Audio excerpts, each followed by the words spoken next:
இதுக்கு வந்து ஒரு ஸ்ட்ராங் எக்கனாமிக் ரீசன்ஸ் இருக்கு, பொருளாதார நியாயங்கள் ஸ்ட்ராங்காக இருக்குது அப்படிங்கிறாங்க. பாருங்கள், 5000 கோடிக்கு மேலே கடந்த தேர்தல் நடத்துறதுக்கே ஆச்சு.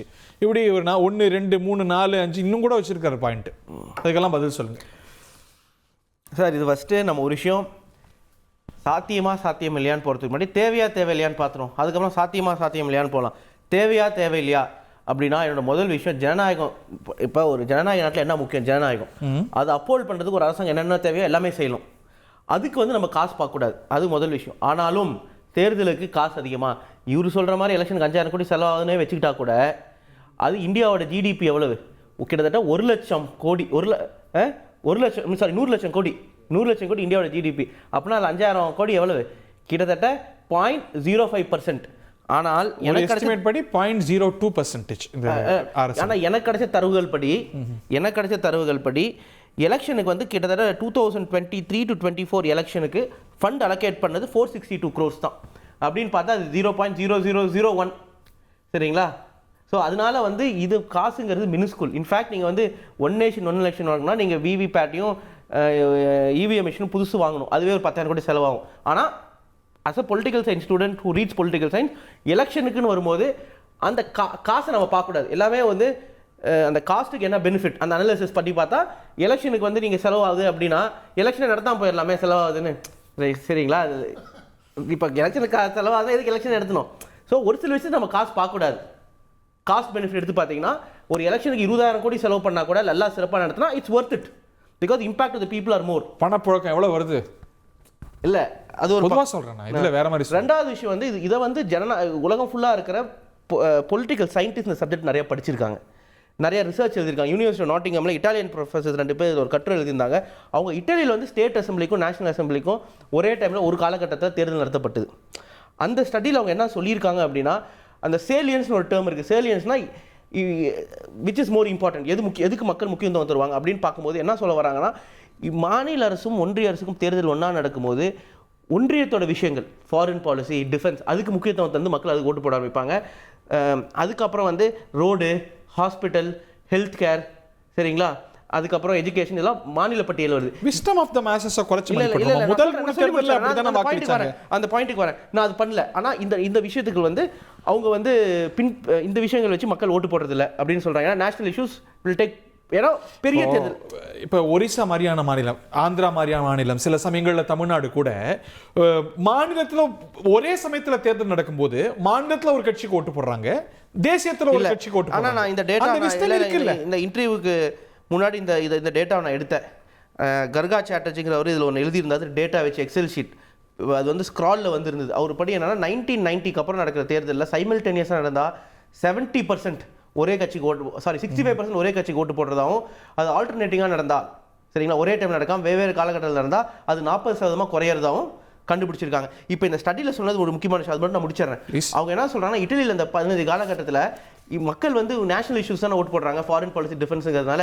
ஸோ அங்கே ஆள்ற அரசுங்களுமே இப்போ ஒன்றிய அரசும் மாநில அரசும் ஒன்றாவே இருந்தால் அவங்க வந்து மக்களுக்கு தேவையான இஷ்யூஸ், ஹெல்த் கேர், எஜுகேஷன், அதுக்கப்புறம் முனிசிபல், அந்த இஷ்யூஸ்லாம் வந்து அவங்க ஃபோக்கஸே பண்ணல. அவங்க வந்து ஏன்னா இப்போ political players also rational actors, மக்கள் எதுக்காக ஓட்டு போடுறாங்களோ அதுக்கு தான் அவங்க செய்வாங்க, அதனால் பின்தங்கி போயிடுச்சு அப்படிங்கிறாங்க அந்த வளர்ச்சி. அப்புறம் இன்னொரு கேள்வி இருக்குது. இப்போ காமன்வெல்த் கண்ட்ரிஸ் இருக்குது, ஆஸ்திரேலியா இருக்குது, அப்புறம் கனடா இருக்குது. அந்த நாடுகளில் கூட மாநில அரசும் ஒன்றிய அரசு ஒன்றா நடக்கிறது இல்லை. இந்த காரணத்தினால தான். இன்னொன்று சொல்கிறேன், ஜெர்மனி ஒரு உதாரணமாக காமிக்கிறேன். சரிங்களா? ஜெர்மனியில் மக்கள் தொகை 8 கோடி மக்கள். தமிழ்நாடு மக்கள் தொகையும் ஜெர்மனி மக்கள் தொகையும் 1. மக்கள் எல்லாம் ஒரே மொழி பேசுகிறாங்க, ஒரே இனம். சரிங்களா? கிட்டத்தட்ட ரிலீஜனும் 95% ஒன்று தான், 99 ஹோமோஜினியஸ் சொசைட்டி. அங்கே வந்து in fact even term of state assemblies are different. இப்போ பெர்லினோட ஸ்டேட் அசம்பிளி 5 years இருக்கும், பவேரியோட அசம்பிளி 4 years இருக்கும். மாநில அரசு நடத்திக்கிறாங்க, ஆல்டர்னேட் டைம் தான். எதனாலனா இந்தியாவிலும் இதுதான் அரசியலமைப்பு சொல்லுது, state are autonomous decision making bodies. சரிங்களா? within the independent Indian Union. So independent அதையும் பார்லிமெண்ட்டையும் லிங்க் பண்ணுங்கிறது வந்து ஒரு சட்டம் கிடையாது, அது அகைன்ஸ்ட் ஃபெடரலிசம். அதனால தான் இதுல அகைன்ஸ்ட் ஃபெடரலிசம் அப்படின்னா கான்ஸ்டிடியூஷனோட ஃபோர் ஃபாதர்ஸ் அப்படி தொடக்கத்தில் சரி 1967 வரைக்கும் ஒரு நாடு ஒரு தேர்தல் நாட்டுல it was not by design, it was by coincidence. ஏன் இல்ல coincidence? அன்னைக்கே கூட நீங்க சொல்ற காரணங்களை டிராஃப்டிங் கமிட்டில இருந்தவங்க எலெக்ஷன் கமிஷன்ல இருந்தவங்க எல்லாம் எடுத்திருந்தா நம்ம முதல்ல நேஷனல் எலெக்ஷன் முடிச்சிருவோம், அப்புறம் தேர்தல் அவங்களோட டைம் டேபிளுக்கு ஏத்த மாதிரி நடத்தலையே. நான் அந்த பாயிண்ட் சொல்ல வரேன். it was by chance, it was not by design. எப்படி டிசைன் இல்லைன்னு சொல்ல வரேன்னா, இந்தியாவுக்கு சுதந்திரம் கிடைச்சிருச்சு, எந்த மாநிலங்கள் இருக்கு, எந்த மாநிலங்கள்லயும் ஒரு அரசாங்கம் கிடையாது, ஒன்றியத்தில் அரசாங்கம் கிடையாது. நீங்க வந்து ஒன்றியத்துக்கு அரசாங்கம் எடுத்துட்டு 2 வருஷம் கழிச்சு மாநிலத்துக்கு ஒவ்வொரு மாநிலத்துக்கும் 6 மாசம் டைம் கொடுத்து நடத்த முடியுமா? அப்புறம் அந்த 2 வருஷம் அந்த மாநிலங்கள் யார் ஆட்சி செய்வா? அதனால அப்ப புதுசா ஒரு ஜனநாயகம் இந்தியாவில் பறக்கிற சூழ்நிலையில எல்லா தேர்தலும் ஒன்னா தான் நடத்தி ஆகணும். அதுக்கப்புறம் ஒரு சில மாநில அரசுகள் வந்து இன்வேரியபிளா டிஃபரெண்ட் டைம்ஸ்ல வந்து ஆர்டிகல் 350 ரிவோக் பண்ணி அந்த ஆச்சாரி அது சஸ்டெயின் ஆகல. இது வந்து ஒரு 15 வருஷத்துல டீரெயில் ஆச்சு. இது 3 வருஷத்துல உங்களோட ப்ராஜெக்ட் டீரெயில் ஆகாதுங்கிறதுக்கு என்ன உத்தரவாதம்? இல்ல ஹரிஹரன், அதாவது வந்து 1951 நடந்துச்சு, 1957 நடந்துச்சு, அதே மாதிரி 62, 67 4 தடவை நடந்துச்சுன்னு நீங்களே வந்து சொன்னீங்க. அதுக்கப்புறம் 71 வரும் பொழுது 71 வரும் பொழுது இந்த நான் 4 பாயிண்ட் எடுத்து நான் ஆரம்ப கட்டத்துல நான் சொன்னேன் இல்லைங்களா, டாக்டர் கலைஞர் அவர்கள் வந்து இத பத்தி விரிவா வந்து அவர் பேசியிருக்காரு. அந்த காரணங்கள் இன்ஃபேக்ட் வந்து சேலம் தரணிதரன் ஈவன் திமுக தலைவர் கூட இத வந்து அவர் சொன்னதை வந்து நாங்க நிறைவேற்றி இருக்கிறோம் அப்படின்னு அவர் எங்களை பத்தி பேசுவாரு அப்படின்னு தான் நாங்கள் அது இருக்கக்கூடாது. ஆனா அந்த 3-4 பக்கம் நெஞ்சுக்கு நிதி நாங்கள் படிக்கிறோம், தொடர்ந்து நாங்கள் விவாதத்துல நாங்க குறிப்பிடுறோம், திமுக நண்பர்களும் அதை வந்து மாற்று கருத்தை பதிவிடுறார்கள், அதுக்கு முழு உரிமை உண்டு. இந்த 4 பாயிண்ட் நான் ஆரம்பிச்சது அவர்களோட இதுல இருந்து தான் கடன் வாங்கி தான் கலைஞர்கிட்ட கடன் வாங்கி தான் ஆரம்பிச்சேன். ஆனா இவர் சொன்னார் இல்லீங்களா, நண்பர் சொன்னார் இல்லீங்களா, 2000 செலவு, 5000 கோடி செலவு, அதிலே விட்டுருங்க சார். ஈவன் 10,000 கோடி என்ன 20,000 கோடி கூட செலவு பண்ணட்டும். ஏன்னா ஜனநாயகம் வந்து தலை துவங்க வேண்டும், மக்கள் தங்களுடைய எதிர்பார்ப்பை பூர்த்தி செய்யக்கூடிய ஒரு அரசை வந்து தேர்ந்தெடுக்கக்கூடிய முழு உரிமை அவர்களுக்கு நாம் கொடுக்க வேண்டும். ஆனா எந்த இடத்துல பிரச்சனை வருது அப்படின்றத நண்பரும் புரிஞ்சுக்க வேண்டும். இதாவது வந்து இந்த தேர்தலை நடத்துவது மட்டும் இல்ல, இந்த தேர்தல் நடத்தும் பொழுது தொடர்ந்து சட்டமன்றங்கள் 28 சட்டமன்றங்கள் நாட்டில் உள்ளன. இப்ப வர வருடத்துல வந்து 2 தேர்தல் நடப்பா, அதாவது 2025, 2024 5 மாநிலங்களுக்கு, 2027 வந்து ஒரு 9 மாநிலங்களுக்கு, 2028 9 மாநிலங்களுக்கு, 2029 பொது தேர்தல் பிளஸ் 3 மாநிலங்களுக்கு. அப்படி பாத்தீங்கன்னா ஒரு தேர்தல் நடத்தும் பொழுது இந்த எம்சிசின்னு சொல்லுவோம் இல்லைங்களா, மாடல் கோட் ஆஃப் கான்டக்ட், இதயத்துள்ள ஐயா இருக்காங்க, அவங்களுக்கு இதை பத்தி முழு விவரம் தெரியும். அவர் சொல்லும்போது தாராளமா சொல்லட்டும், அவரை எது சொல்லணும்னு நான் எதிர்பார்க்கிறேன். அதாவது 3 மாசம் ஒரு தேர்தல் நடக்கிறதுக்கு 3 மாசத்துக்கு முன்னாடியே ஹரிஹரன் எந்த ஒரு கொள்கை முடிவும் ஒரு பாலிசி பாராலிசிஸ் ஏற்படுதுங்கிறாரு. சுருக்கமா பாலிசி பாராலிசிஸ் உருவாகும்.